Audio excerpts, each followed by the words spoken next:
We're gonna swim, bike, and run in the Kona sun. We're gonna swim, bike, and run in the Kona sun 2021. Thank you, Poncho Man. This is Breakfast with Bob, not quite Kona edition. My name is Bob Babbitt. We are brought to you by Hoka One One Bike, Credo Tri, Four Seasons Hualalai, Challenge Daytona Form Goggles, Canyon Bikes, Normatec, Amp Human, VeloFix, You Can, Challenge Athletes Foundation. Our next guest coming off a 10th in Kona last year, a win at Ironman Wisconsin. She has been doing this forever, 26 Ironman finishes. She is a crazy woman. Linsey Corbin joins us. How you doing, Linz? I'm doing awesome, thank you. It's a little bit different not being with you, not being at Huggos and the waves crashing, but all things considered, I'm doing good. I think it was either last year or the year before when you came for the interview, the drug tester showed up, right? You had to like go into the bathroom at Huggos. That was a good one. That was a good one. I hadn't seen that Just when you think you've seen it all. Yeah. Hey, so last year, finishing off the year with Wisconsin with a win and then coming to Kona and getting 10th, did that sort of validate all the work you've been doing? Because you're 39 years old now and you're still out there, not just racing, but totally competitive.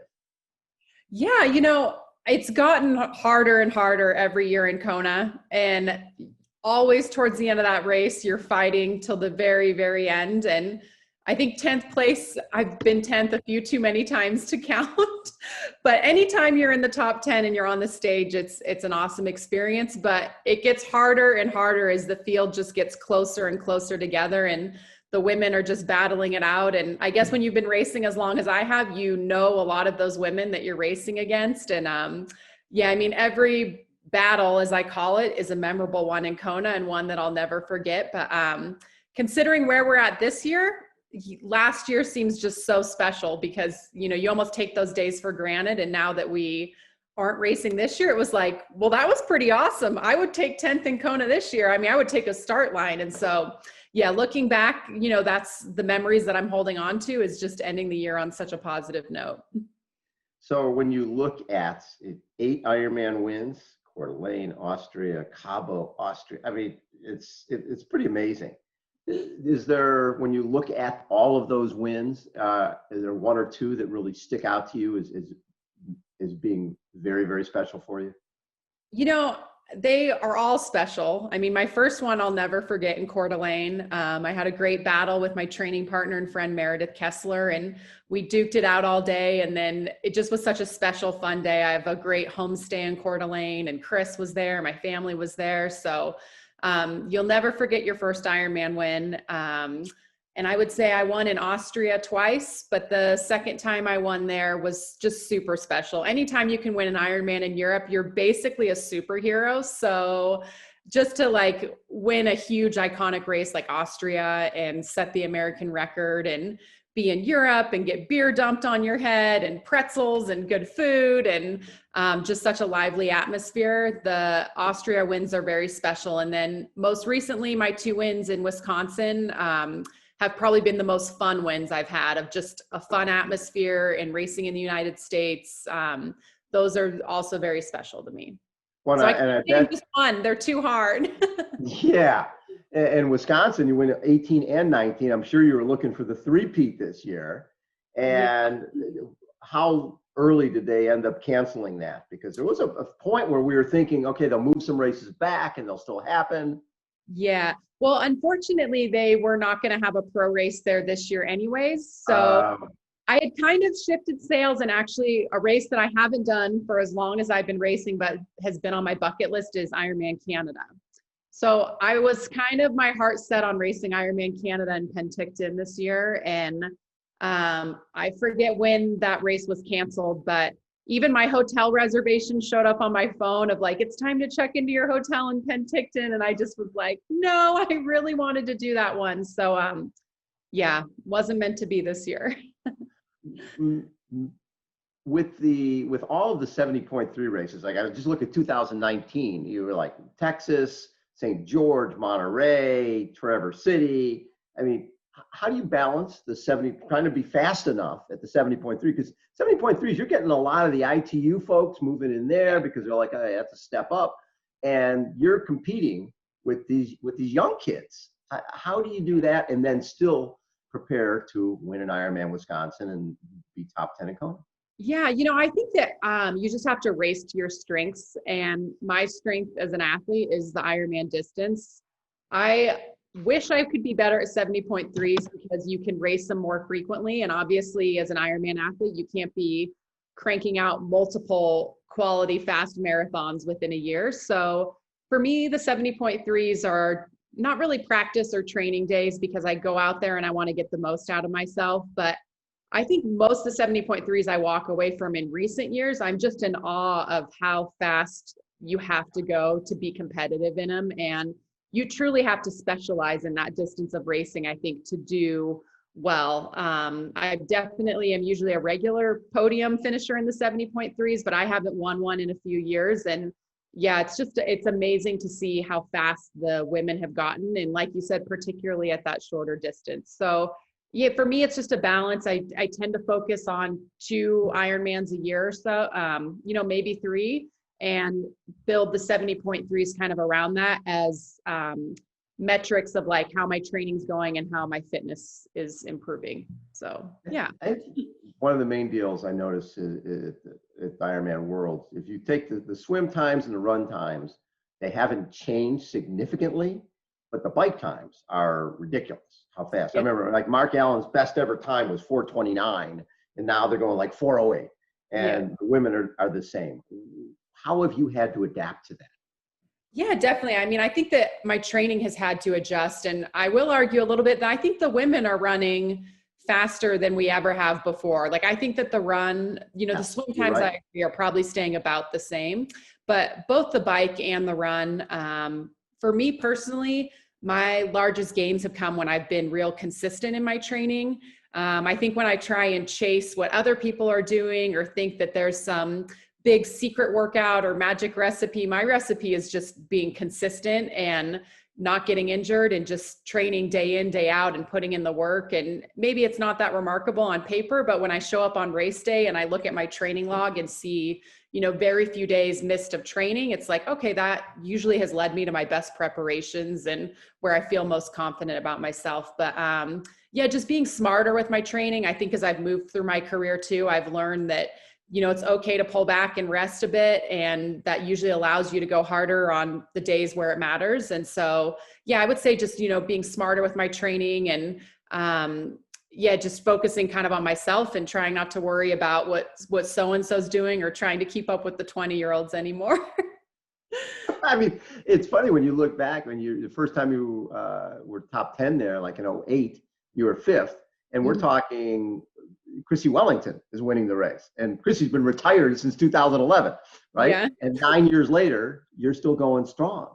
Yeah. How have you had to do more weight training, more recovery? What has there been some things you've had to change?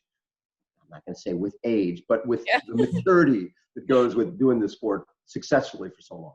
Yeah, I think that one of the biggest things I've just adapted is learning to slow down. And, I'm such a go-getter and my personality or my mentality is all or nothing. Right. And it's taken me years, and even still now, I have to remind myself that it's okay to take easier days and just to make the easy and the hard days hard. So really, focusing on recovery, slowing down, especially on the running, because that is a bit more high risk. And it's almost counterintuitive because I actually run faster when I do my training runs slower, just because you stay healthier and it's maybe a bit less risky. The strength training is super important. I mean, I think that is a huge shift that we've seen across the sport in general, which is why probably we've seen these leaps and bounds in performances as endurance athletes, we're learning how important the strength training is for performance. So 2011 on the podium, 3rd place at 70.3 Worlds. Talk a little bit about that race, because that's pretty cool to be on the podium at 70.3 Worlds. Yeah, that race was definitely, I think, a surprise for a lot of the athletes. It was the first year that 70.3 Worlds was in Vegas, and Yeah. it was a super hard bike course. And I went out and rode the course beforehand with Chris Lieto and a couple other of the cyclists and Julie Dibbins. We were just like chomping at the bit to race just such a hard bike course. And that was the year that kind of the cyclists got away. I think Sebi was right up there. And yeah, I think a lot of people that were unexpected to be on the podium or do well there were ended up on the podium. So yeah, it was kind of fun I think that there was a huge shift in how 70.3 racing was approached from that year forward. Like it just has gotten so much faster. Toughest memory for you from your years of racing? Was there a low point for you? Yeah, I would say every year in Kona in that last 10K is just brutal. But I would say that my lowest points as an athlete have been just when I've been injured. In 2015, that's the only year I've missed Kona racing in my entire career since 2006. And I had a broken femur that year. And I basically had to sit out the whole year of racing from May until December was when I started running again. And having something that you love so much taken away and not even being able to go for a walk around the block because of an injury, and you just all of a sudden are focused on just small goals of like being able to go for a walk, being able to go to the pool. You just realize how much you love the sport and love what you do and how amazing the human body is and what we put it through. So I would say that it wasn't necessarily a race moment, but the times that, I've been injured have definitely been the toughest. Happiest memory from racing? I mean, I'm going to counter that and say every time you're running down a Lee Drive and you get to that banyan tree, that always just, no matter how hard the race is, it always gets erased, when you get to that banyan tree and you realize how awesome it is. But yeah, I would say just the races where I've overcome the most adversity. In 2013, I had overcome an injury that year again and finished 10th on the podium. And that was a huge, probably one of my favorite memories of Kona because I competed way above what I was physically able, but learned that mentally you're capable of so much more than you give yourself credit for. When I look at 26 Ironman finishes and from covering elite marathoners and Ironman folks, people get to a point of diminishing return where they don't want to be there, right? They know as a marathoner, they know what mile 20 is going to look like. You know what mile 20 is going to look like in the marathon in Kona. How do you stay in it? I mean, is there been a point where you've thought to yourself, do I still want to do this? Yeah, I mean, I think anytime you're out there and it gets difficult, you question if you want to do it or not. And a lot of the times, I mean, that's almost what makes Kona harder now is that you know what's coming. When you're younger, it's ignorance is bliss. You don't know just how more painful Kona is compared to other Ironmans. And so a lot of the time, my preparation leading into the race is just mentally preparing for how difficult it's going to be. A perfect example is like this year. I've taken this year a lot more laid back and, creating less stress in my life. And I'm hoping that I am depositing, lots of deposits into my mental well account that I'll be able to cash in on next year when I'm in that last 10K. But, that last 10K of the marathon in Kona, it is all mental. It's who wants it more, who is most mentally refreshed at that point and, you only have so many matches in your book and you don't want to burn them unnecessarily. And so, yeah, just mentally getting to that point and being able to push and, nailing your nutrition and your hydration. If you're actually running that last 10K in Kona, that's where you can make up a lot of spots and a lot of time. And, that's definitely where all the action happens in the race. And so a lot of our preparations are on just getting to that final 10K and being able to get the absolute most out of yourself then. And even just like talking to you about it now, like it gets me excited. And that's where I'm like, okay, like I know that I still have that fire in the belly and that's usually my time to shine. And yeah, what gets me most excited about Kona. So it's brutal. It's like a definite, there's something wrong. You called me the crazy girl and yeah, I have to be crazy. what do you look at as your best Kona, and not necessarily where the spot on the podium, but just the race that you look at and you're proudest of?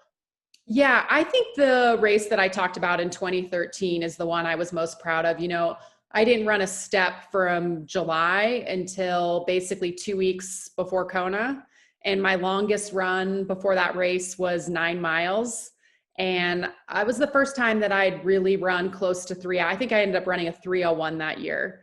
And I punched way above my pay grade that day. I had a sprint finish with Amanda Stevens on Elite Drive, and my physio was there who had helped me so much, and Chris was there. My family was at the top of Palani just screaming their brains out for me. And, you know, I had no business being there. I hadn't done the physical preparations, but I raced all on heart. And yeah, I would say, you know, I've been everywhere, 5th, 8th, 10th, multiple times, but that 10th place in 2013, I know that I got the most out of myself that I absolutely could have. And that's a race that, I mean, even if I'd placed 15th that year or 5th, it doesn't matter. I was really proud of that performance. So Love it. yeah. Linsey, as always, thanks so much for taking time. It's always great to catch up with you. Now, are you in Bend? Yes, I am in Bend, and I've been here the whole time. And I'm ready to get out and go see some things, but I feel super fortunate to be here in Bend for this entire year. So we live in a beautiful place. love it. Linsey Corbin has been a guest, Breakfast with Bob, not quite Kona edition. Hold on, everybody. We will be right